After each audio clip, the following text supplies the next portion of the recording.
Welcome to பவின்ஸ் job portal. இந்த வீடியோவில் 2299 கிராம உதவியாளர்கள் இப்போ உடனடியாக எடுக்க போகிறாங்க. ஒவ்வொரு மாவட்டத்துக்குமே அதுக்கான சர்க்குலர் வந்துருச்சு. ஸோ நிர்வாக ஆணையர்கிட்ட இருந்து அந்தந்த மாவட்ட ஆட்சியர்களுக்கு இந்த சர்க்குலர் வந்திருக்கு. ஸோ 3 வருஷமாக இந்த கிராம உதவியாளர் இது வரைக்கும் எடுக்கவே இல்லை.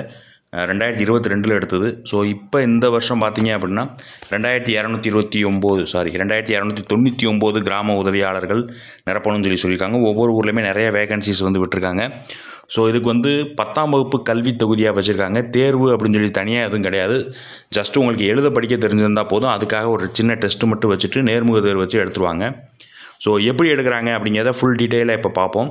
இதுக்கான மெட்டீரியல் நம்மக்கிட்ட அவைலபிள் இருக்குது. ஜஸ்ட் 100 ரூபா தான். நீங்கள் 100 ரூபா ஜிபே அல்லது ஃபோன்பே பண்ணிவிட்டு ஃபஸ்ட்டு வாட்ஸ்அப்புக்கு ஒரு ஹாய் மெசேஜ் அனுப்புங்க. ஜிபே ஃபோன்பே பண்ணிவிட்டு தாராளமாக நீங்கள் படிச்சுக்க முடியும். ஸோ இந்த மெட்டீரியல் உங்களுக்கு ரொம்ப யூஸ்ஃபுல்லாக இருக்கும்.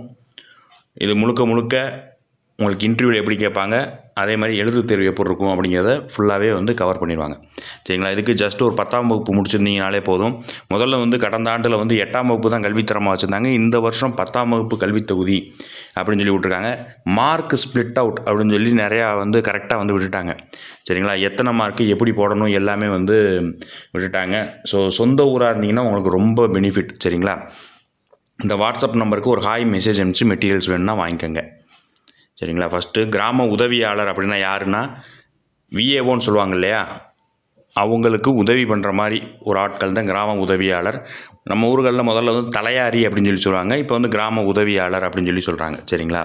இப்போ இந்த கிராம உதவியாளர் பணிக்கு நீங்கள் ஒரு 10ஆம் வகுப்பு முடிச்சிருக்கணும் அப்படின்னு சொல்லி சொல்லிட்டாங்க. தமிழை கண்டிப்பாக ஒரு பாடமாக எடுத்து நீங்கள் படிச்சிருக்கணும். சரிங்களா? உங்களுக்கு என்னென்ன மாதிரியான தேர்வுகள் இருக்கும் அப்படின்னு சொல்லி பார்த்தீங்கன்னா, எழுத்து தேர்வு மட்டும் கிடையாது. உங்களுக்கு ஜஸ்ட்டு எழுத படிக்க தெரியுதா அப்படிங்கிறத தான் பார்ப்பாங்க. ஸோ அதனால் ஏதாவது ஒரு கட்டுரை எழுத சொல்லலாம். உங்கள் மாவட்டத்தை பற்றியோ அல்லது உங்கள் ஊரை பற்றியோ ஒரு கட்டுரை எழுத சொல்லலாம். அல்லது உங்களை பற்றி எழுத சொல்லலாம். உங்களுடைய சொந்த இதை பற்றி எழுதுங்க, உங்கள் கிராமத்தை பற்றி எழுதுங்கன்னு சொல்லலாம். அவ்வளோதான் சொல்லுவாங்க. ஸோ பெருசாக ஒன்றும் எக்ஸாம்ஸ் அப்படின்னு சொல்லி நமக்கு டிஎன்பிஎஸ்சிக்கு படிச்சுட்டு போகிற மாதிரி படிச்சுட்டு போகணுன்னு அவசியம் இருக்காது. சரிங்களா? நேர்முக தேர்வு இருக்குது. அந்த நேர்முக தேர்வு வட்டாட்சியர் அல்லது கோட்டாட்சியர் முன்னாடி நடக்கும். ஸோ அந்த நேர்முக தேர்வில் எந்த மாதிரியான கேள்விகள் கேட்கலாம்னா உங்களை பற்றி கண்டிப்பாக கேட்பாங்க. அது மட்டும் இல்லாமல் இந்த வில்லேஜ் அசிஸ்டண்ட் கிராம உதவியாளருடைய பணிகள்லாம் என்ன, உங்கள் கிராமத்தை பற்றி சொல்லுங்கள், இதைத்தான் கேள்வியாகவும் கேட்பாங்க. சரிங்களா? ஸோ எப்படி அவங்க செலக்ட் பண்ணுவாங்க, என்னென்ன மார்க் ஸ்ப்ளிட் அவுட் அப்படிங்கிறத பார்ப்போம். ஸோ கண்டிப்பாக உங்களுக்கு 10ஆம் வகுப்பு முடிச்சிருக்கணும். அப்படி இல்லை அப்படின்னா 10ஆம் வகுப்பு பரீட்சை எழுதியிருக்கணும். இந்த ரெண்டில் ஏதாவது ஒன்று கண்டிப்பாக முடிச்சிருக்கணும் அப்படிங்கிற மாதிரி சொல்கிறாங்க. அதாவது எய்தர் பாஸ் ஆர் ஃபெயில் அப்படிங்கிற மாதிரி சொல்லிட்டாங்க. கண்டிப்பாக வண்டி ஓட்ட தெரிஞ்சிருக்கணும். அப்படி வண்டி ஓட்ட தெரியலனா சைக்கிள் ஓட்ட தெரிஞ்சிருக்கணும். இந்த ரெண்டில் ஏதாவது ஒன்று கண்டிப்பாக தேவை. உங்கள்கிட்ட லைசன்ஸ் இருந்துச்சு அப்படின்னா அங்கே வண்டி ஓட்டி காமிக்கணும்னு அவசியம் கிடையாது. ஸோ நீங்கள் டைரெக்டாகவே அதுக்கான மார்க்கை போட்டுருவாங்க. அப்படி இல்லை உங்கள்கிட்ட லைசன்ஸ் இல்லை அப்படின்னா பயப்பட தேவையில்லை. எல்எல்ஆர் போட்டோம்னாலே நம்ம லைசன்ஸ் ஒரு 30 நாளைக்குள்ளே வாங்கிடலாம். அப்படி இல்லைனாலும் ஒன்றும் பயப்பட தேவையில்லை. நம்ம சைக்கிள் ஓட்டி காமிச்சு பழகிக்கலாம். சரிங்களா? அதுக்கடுத்து எழுத்து தேர்வெல்லாம் முடிஞ்சதுக்கப்புறம் நேர்காணல் வச்சு எடுத்துருவாங்க. இந்த மார்க் எப்படி போடுவாங்க அப்படின்னு சொல்லி பார்த்தீங்கன்னா, நீங்கள் 10th மதிப்பெண் சான்றிதழ் வச்சுருந்தீங்கனாலே 10 மார்க்கு. சரிங்களா? பாஸ் பண்ணுறீங்களோ ஃபெயில் ஆகுறீங்களோ, ஆனால் மார்க் ஷீட் வச்சுருக்கேன் அப்படின்னாலே அந்த 10 மார்க்கு. சைக்கிள் ஓட்ட தெரிஞ்சிருக்கு அல்லது என்கிட்ட 2 வீலர் லைசன்ஸ் இருக்குது அப்படின்னா அதுக்கு ஒரு 10 மார்க்கு. தமிழ் வாசிப்பு மற்றும் எழுதும் திறன், அதான் சொன்னேன் இல்லையா, ஒரு கட்டுரை எழுத சொல்லலாம் அல்லது உங்கள் ஊரை பற்றி எழுத சொல்லலாம், உங்களை பற்றி எழுத சொல்லலாம் அப்படின்னு சொல்லி அது மாவட்டத்துக்கு மாவட்டம் மாறுபடும். ஸோ அதுக்கு ஒரு 30 மார்க்கு. சரிங்களா?